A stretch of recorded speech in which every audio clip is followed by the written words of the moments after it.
Buongiorno cari amici, ben ritrovati in questo spazio in mia compagnia. Vediamo gli influssi che ricevono i nati dell'8 gennaio e quali sono le caratteristiche principali e anche le influenze nella direzione di esperienze e prove, destini che aspettano questi nati.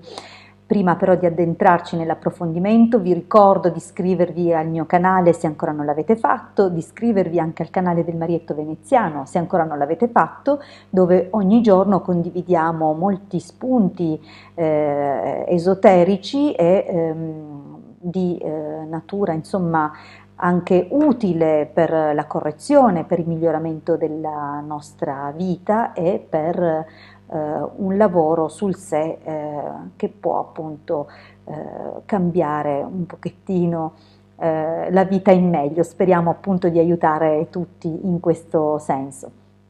Ma vediamo i nati dell'8 gennaio.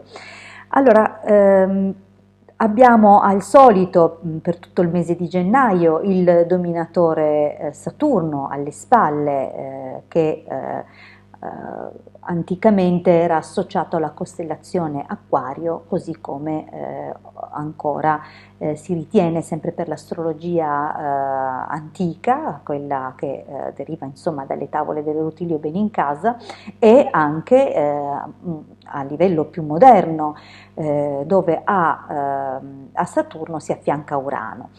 Resta però valido come dominatore, dunque abbiamo questo dominatore forte che però ritorna nella prima costellazione attraversata dalla Luna in questa giornata, che è Capricorno, e poi trova l'opposizione della costellazione Gemelli. Di per sé la Luna attraverserà 7 costellazioni in questa giornata e farà una ripetizione, cioè visiterà 2 volte la costellazione Toro. Questo stabilisce appunto il doppio fluido di Toro all'interno del quadrato. So che adesso è una descrizione piuttosto tecnica e poco chiara, ma vediamo cosa significa in tutto ciò questo genere di influssi, come appunto determinano un esito più o meno favorevole. Dunque la fortuna si ritiene media, discreta dal punto di vista materiale, pertanto queste persone, se sapranno concentrarsi bene sul loro lavoro e non scivoleranno in distrazioni o che possono mettere a rischio non solo la loro posizione sul posto di lavoro, ma anche la loro posizione economica, dovendo eventualmente separarsi e provvedere dunque a quelle che sono le spese dovute a queste cose, insomma, dovrebbero concentrarsi bene sul loro obiettivo e gestire al meglio le possibilità, così da non mettere a repentaglio appunto le loro finanze. Ma giungeranno spesso a grandissime tentazioni, saranno veramente situazioni molto forti, molto difficili da controllare, a favorire o meno, a stabilire la capacità di autocontrollo di questi nati sarà poi qualche altro dato, qualche altro fattore che proviene appunto dall'analisi del giorno settimanale di nascita. Pertanto l'esito di queste influenze potrà essere molto differente per un nato di lunedì, ad esempio, rispetto a un nato di giovedì. Ok? Questo è per dire come appunto collaborino i dominatori planetari fra loro.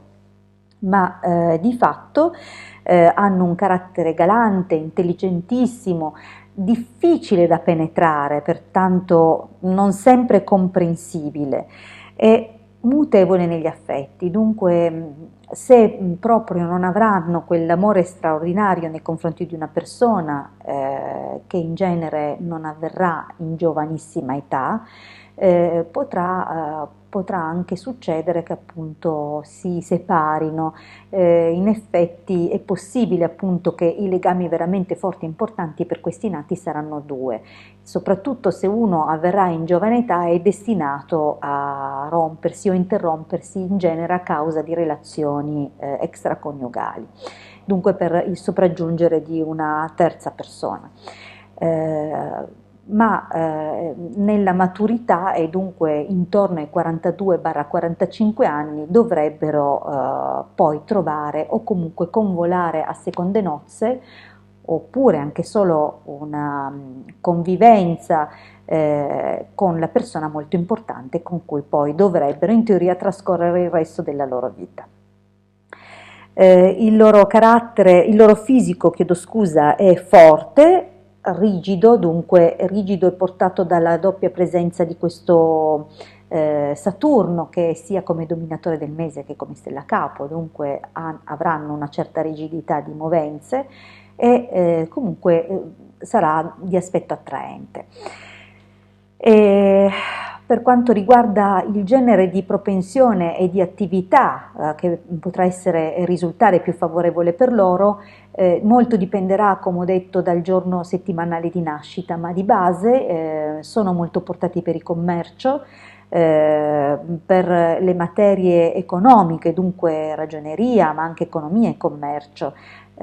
Potranno essere impiegati in case editrici, diventare giornalisti, articolisti anche abbastanza conosciuti e fantasiosi, commercianti o industriali. Insomma, le capacità risiedono nei valori di Saturno appunto e di Mercurio, in quanto essendo gemelli in seconda posizione ci dà un indizio, diciamo, anche per quanto riguarda appunto la realizzazione di questi soggetti.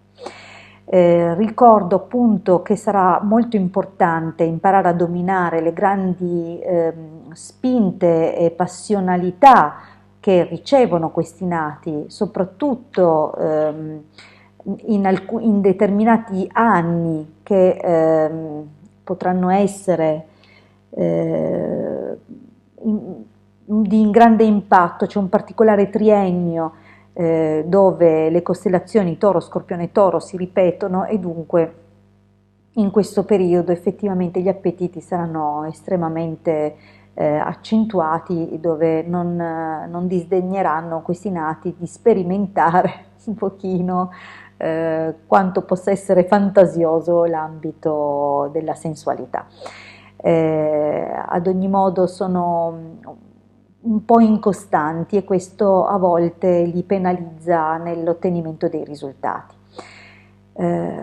Direi di aver detto a sufficienza, vi invito ancora a iscrivervi al mio canale se ancora non l'avete fatto, iscrivetevi anche al canale del Marietto Veneziano. Vi ricordo che comunque questi sono dati indicativi, anche se ho potuto riscontrare che di base molti nati nello stesso giorno presentano delle caratteristiche simili, ma saranno in fase di un'indagine personalizzata, osservati comunque anche altri dati più privati e personali che appunto rendono unica la lettura del soggetto. Vi invito comunque a venirci a trovare anche sui canali Facebook e sul gruppo Telegram. Noi ci ritroviamo domani con i significati, gli influssi e gli approfondimenti per i nati del 9 gennaio. Vi ringrazio per avermi ascoltato fino a qui e vi auguro una buonissima giornata. Grazie e a presto.